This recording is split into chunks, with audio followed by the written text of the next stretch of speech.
The house at 25 Cromwell Street looked like any other on a gray Gloucester morning. White framed windows, a neat door, the kind of place where you would expect the smell of toast and laundry softener. For years, passersby walked by without a second look. Neighbors waved. Children learned to cross the road there, holding their parents' hands. Then, one winter in the mid-1990s, the street filled with police tape and television vans. Officers began to dig. What they turned up in the soil, layer by layer, bone by bone, rewrote the story of an ordinary British home and gave it a new name that still makes people flinch: the House of Horrors. At first, there was only a whisper, a missing young woman whose name had lived for years as a question mark in her family's photo album. The whisper became a rumor when spades hit the earth behind the patio, where laughter once echoed from summer barbecues. The rumor hardened into fact when detectives called for evidence bags and photographed details no one should ever have to see. In the space where a garden should be, they found proof of what had happened to those who entered that house and never walked out again. The excavation did not just uncover bodies, it uncovered a design rituals of control, cruelty practiced behind a polite smile, a private theater of pain staged just meters from a public sidewalk. Two people had lived there as a couple, a man and a woman who knew how to look normal. They raised children, they paid bills, they chatted over the fence, but beneath the small talk ran a current of domination and desire, of sadism disguised as domestic routine. Police would later count the victims and still argue over how many more there might be. Reporters would struggle for words, and the country would ask itself the oldest, most useless question: how could this happen here? Sometimes a home is not a sanctuary. Sometimes it is a mask, and when the mask finally slips, it does not fall, it shatters, and the pieces cut everyone who ever thought they were safe. Before 25 Cromwell Street became a crime scene, it was simply a home cramped, noisy, alive with the ordinary chaos of a working-class British family. Fred West, the man of the house, was born in 1,941 inches rural Herefordshire. To the world, he was a mason, a handyman, and a father. But behind his grin lay decades of warped instincts shaped by abuse, control, and a dark fascination with domination. His childhood was filled with whispers of incest, and cruelty was treated as affection. By his teenage years, Fred had already learned a simple rule: the strong take what they want, and the weak stay silent. Rosemary, or Rose as everyone called her, entered Fred's life in 1969. She was young, just 16, working at a bus station cafe. Fred was older, confident, charming in his rough rural way. Their connection was instant and dangerous. Within months, she was pregnant. By 20, she had become the stepmother of Fred's children, and soon, his partner in every sense of the word. At first glance, they were an unremarkable couple, the kind who hosted small gatherings, joked with neighbors, and blended into the hum of Gloucester life. Fred fixed cars. Rose took in lodgers to earn extra money. Their house was small but full of life, laughter, music, children. But those who stepped inside sometimes spoke of an unease they couldn't explain, the feeling of being watched, of rooms that seemed to absorb sound rather than echo it. Fred and Rose's relationship was not one of love, but of control. Fred demanded loyalty and submission. Rose responded not with fear, but with her own brand of dominance. She discovered a thrill in cruelty, a power that made her equal to him. Their twisted bond became the axis around which their violence turned. Behind the locked doors of 25 Cromwell Street, the family life continued for the world to see. Inside, however, another life was taking shape, a world where pleasure and pain blurred, and human lives became disposable. They would soon begin inviting victims into that house. Young women looking for a room, a job, or simply a kind face. None of them would leave. And yet, for nearly 2 decades, no one saw the truth. Not the neighbors, not the authorities, not even the children at least, not until it was too late. In Gloucester, the Wests were just another family. In truth, they were building a mausoleum one body at a time. It began, as many tragedies do, almost quietly. A scream muffled behind brick walls, a locked door, a lie told to the neighbors the next morning. The first known victim was Charmaine West, Fred's own stepdaughter, a child of barely 8 years old. Her mother, Renna, had vanished under mysterious circumstances after arguing with Fred. When Renna stopped visiting, Fred explained that she had simply moved away. The neighbors believed him. Gloucester was the kind of place where you didn't pry into another man's household. But Charmaine's defiance, her refusal to submit to Rose's discipline, sealed her fate. One afternoon in 1971, when Fred was away, Rose snapped. In a burst of rage, she beat the child to death. When Fred returned, he buried Charmaine's small body beneath the kitchen floor. Days later, he told the children she went to live with her mum. The story ended there, at least for now. Soon after, Ronna West herself disappeared, last seen visiting Fred to check on her daughters. Her remains would later be found dismembered and buried near a country lane. Fred and Rose to protect their secret, but what started as concealment evolved into something darker, a ritual of control and thrill.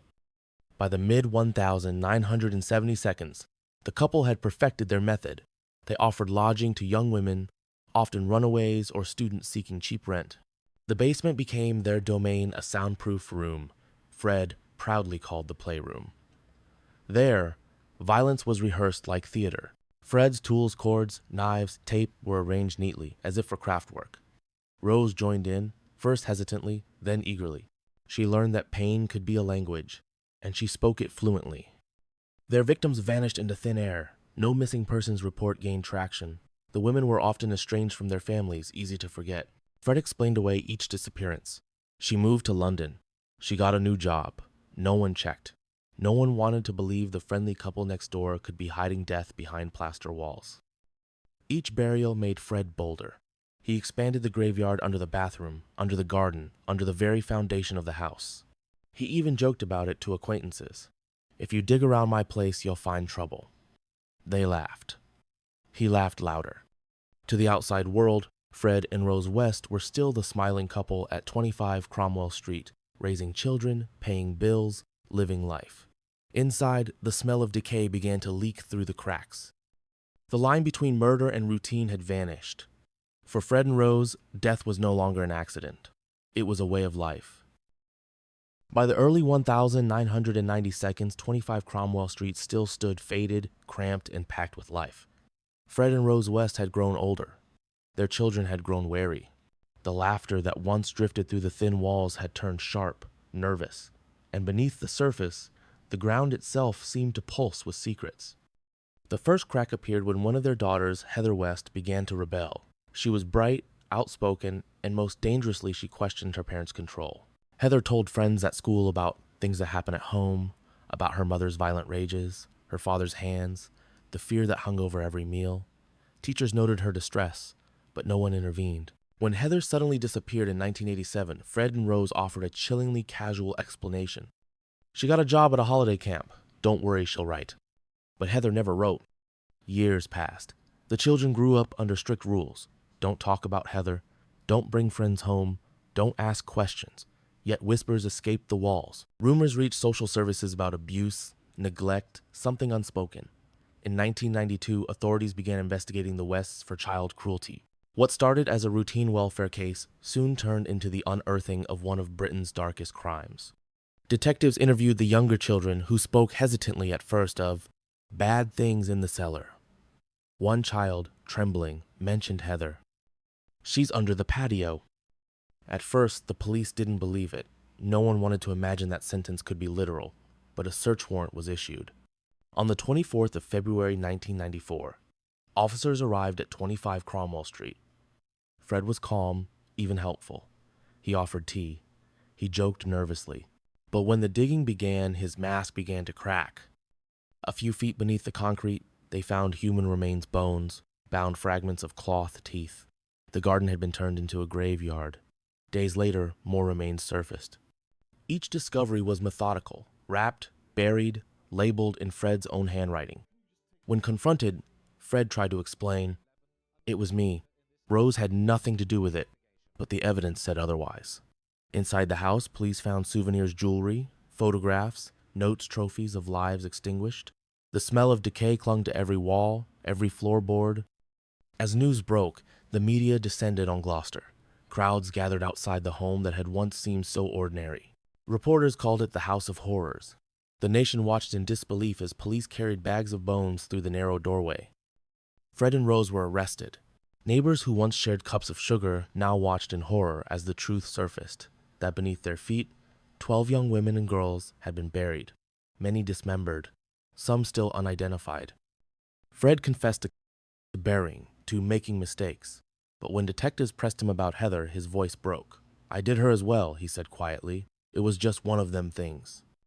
One of them things, a phrase that trivialized horror, that showed how utterly detached he had become from the value of life.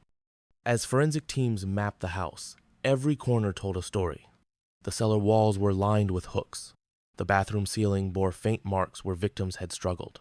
Under the garden slabs, bones lay intertwined, a grave shared by strangers who never knew each other, united only by the hands that killed them. The illusion was over. The walls of 25 Cromwell Street had kept their secret for 2 decades. Now, they were screaming it into the world. By the summer of 1994, the nightmare that had slept beneath 25 Cromwell Street was now awake, and the world demanded answers. Fred West, the man who had built the house, buried the victims, and smiled for the camera, sat in an interrogation room, his charm gone, his laughter hollow. For hours, detectives pressed him, piece by piece, for every name, every grave. At first, Fred tried to take the blame alone, saying Rose didn't know anything. But investigators had already seen too much photographs, witness statements, and the chilling consistency of every burial. The pattern was unmistakable. This was not one man's depravity. It was a partnership in terror. When Rose was arrested, her reaction was ice cold. No tears, no protests, just a quiet, flat denial. "I've done nothing wrong." She would never confess. Not once. In prison, Fred began to unravel. The walls that had hidden his crimes were gone, replaced by silence and the weight of his own memories. He wrote rambling letters to his children, speaking of love and forgiveness, as if those words could erase what he had done. On the 1st of January 1995, Fred West took a final step into the dark. He hanged himself in his cell with a length of knotted bedsheets, leaving behind one note that ended with the words, "Rose, it's your turn now." And so it was. The trial of Rosemary West began in October 1995. The courtroom was packed journalists, survivors, and families of the missing. Rose sat motionless, her face unreadable, as prosecutors described the torture, the abuse, the systematic killing of at least 10 young women and girls. Each victim's name was spoken aloud, reclaiming their humanity from the silence that had swallowed them. The prosecution painted Rose as the equal partner in every crime, the one who lured victims, punished them, and participated in the killings. Witnesses testified that she ruled the West household with cruelty, that her violence matched Fred's, sometimes even exceeded it. For 6 weeks, the jury listened to evidence that defied belief: photographs, bones, diaries, and chilling testimony from the West children themselves. When the verdict came, the courtroom fell silent. Rosemary West was found guilty on 10 counts of murder. The judge's voice was cold but steady. "These were appalling deeds. The enormity of your crimes is beyond comprehension. You will spend the rest of your natural life in prison." There was no reaction, no tears, no remorse. Rose simply adjusted her glasses, turned her gaze downward, and disappeared behind the heavy doors of the court. Outside, reporters called it the end of a nightmare. But for many, it was not an ending, just a terrible silence where answers should have been. Because beneath 25 Cromwell Street, the earth had given up 12 victims. But investigators believed there were more girls whose remains would never be found, names never spoken, lives erased so completely that even memory had to be rebuilt from nothing. Justice was done, but it could never be enough. For every body buried, there were questions left in the dark. Questions about how evil can live beside ordinary life, and how many others we never see until it's too late. After the trial, Gloucester tried to breathe again. But the town that once whispered over garden fences now spoke in hushed tones of trauma. The house at 25 Cromwell Street stood like a scar too visible to ignore, too painful to leave standing. Crowds gathered daily, staring at its windows as if expecting them to blink. In 1996, a year after Rose's conviction, the city council made a decision. The house would be demolished. Bulldozers arrived early one morning. As the walls crumbled, dust filled the air, carrying the smell of soil and rain. Locals said it felt like exorcism, not of ghosts, but of shame. The land was paved over and turned into a simple walkway. No memorial, no plaque, just silence. But the silence never truly held. Every documentary, every article, every whispered retelling of the case brought the house back to life, not as bricks and mortar, but as a symbol. a reminder that evil doesn't always hide in shadows. Sometimes it smiles from the doorstep. For the surviving children, the echo was personal and inescapable. They carried their parents' crimes like an invisible brand, questioned, pitied, feared. Each tried to rebuild a life out of pieces that no longer fit. Some changed their names. Others never spoke publicly again. And through them, the world saw the cruelest truth of all, that evil leaves blood in generations, not just in soil. Fred West's grave has no headstone. Rose remains in prison to this day, silent, unrepentant, the matriarch of a nightmare that will never fade.